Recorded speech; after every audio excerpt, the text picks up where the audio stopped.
শাস্ত্ৰীয় সংগীত গালে তিনিওটা শব্দ লাগিব ওপৰত আছে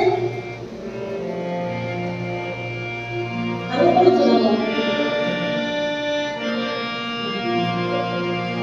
আমি একদম পাঠ লিখি যাব পাৰোঁ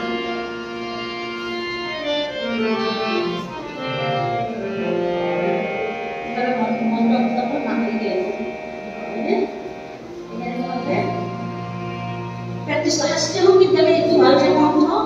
বহুত হেৰি হৈ যায় তোমাৰ কণ্ঠবিলাক পুৰা ক্লিয়াৰ হয় অন্য গান যথেষ্ট সহায় হয় সেইকাৰণে শাস্ত্ৰীয় সংগীত কৰিব লাগে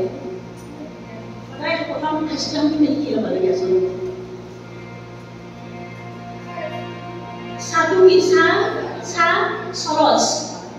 চাহ সৰজ মানে ই মৰা চৰাইৰ পৰা আহিছে জীৱ জন্তুৰ ফালৰ পৰা আহিছে